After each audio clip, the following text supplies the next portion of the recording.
This video is about the 1807 Insurrection Act, the history behind it, the times it's been used, and whether or not our president can invoke it in the modern day. Even though this video is about the Insurrection Act has now been kind of tied to what's happening over there in Minnesota. I want to talk about, the only thing I will really say about it is that it's a travesty what happened over there, and I just want peace.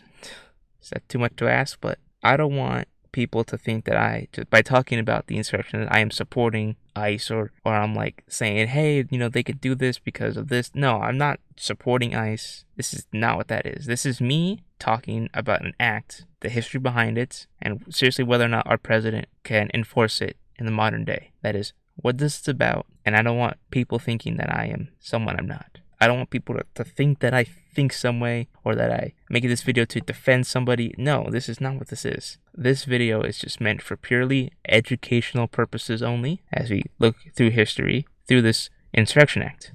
So I hope you all are respectful about what I say because I am very nervous to make this video. I'll take constructive criticism, of course. But yeah, this is now about the 1807 Insurrection Act. So what exactly is the Insurrection Act? Well, I'm going to say what it is directly from the actual Insurrection Act itself from 1807. It says, in all cases of insurrection or obstruction to the laws, either of the United States or of any individual state or territory, where it is lawful for the President of the United States to call forth a militia for the purpose of suppressing such insurrection, or of causing the laws to be duly executed, it shall be lawful for him to employ for the same purposes such part of the land or naval force of the United States as shall be judged necessary, having first observed all the prerequisites of the law in that respect. It's saying that there's a checklist. That's what it's saying. There's a checklist that the president must follow. One of these things, these checklists need to be checked off before he can actually send in the troops. And he can only send in the troops where it is lawful for him to do so. It sounds like it's an unnecessary, repetitive thing, but this was made back in 1807. We did not know if we're going to have all 50 states as we do today. So it makes sense in that regard. Now that you know about the Insurrection Act and what it says, let's go over the checklist that the president must need to follow.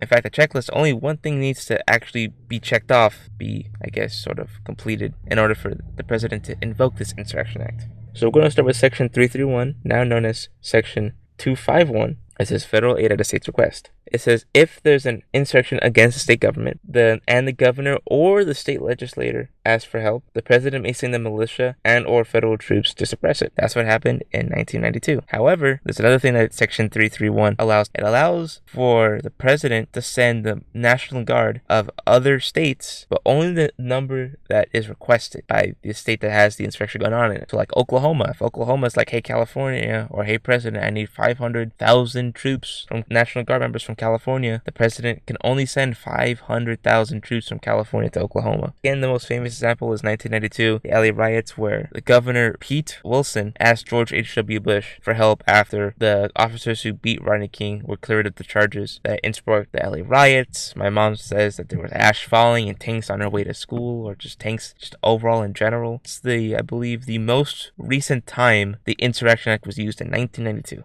We're going to skip over Section 332 for now, and we're going to go to Section 333. Section 333 is interference with state and federal law. What does it mean? It means that if violence or conspiracies in a state block state or federal law and deprive the people of constitutional rights, and the state cannot or will not protect those rights, the president may intervene militarily. So it's essentially saying that if a state doesn't help protect the constitutional rights, if they're blocking state or federal law, and they don't allow for constitutional rights, the president may intervene militarily. This happened in the 1960s with the Civil Rights Movement. Little Rock, Arkansas in 1965, a high school, at the time it was used. It was used, I believe, 3 times, and all 3 times were in the 60s with the Civil Rights Movement. So it's by far the most rare one, but it was also used 3 times. Pretty much in a 3-year window. Overall, that's what Section 333 is about. It's about protecting civil rights. And now we're on to the most controversial checklist. Section 332, use of militia and armed forces to enforce federal authority. Now this is the one that most likely our president will cite to enforce the Insurrection Act. Now what is Section 332?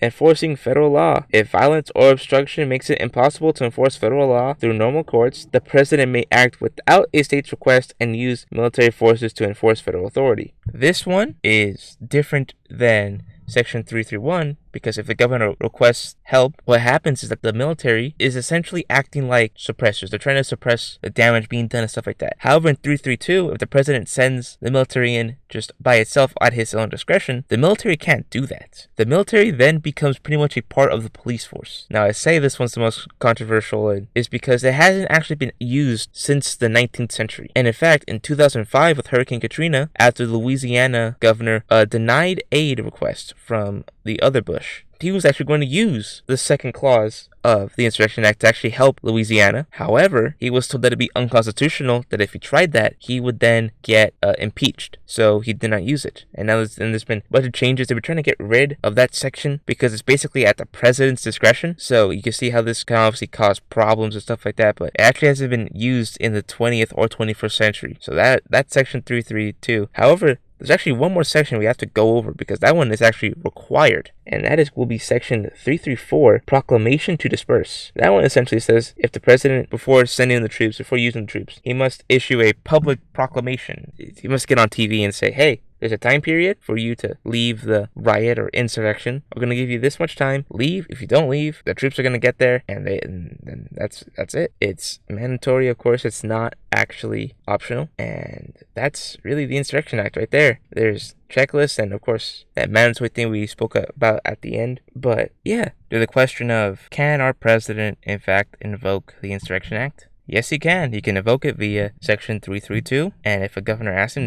then he can invoke it on 331.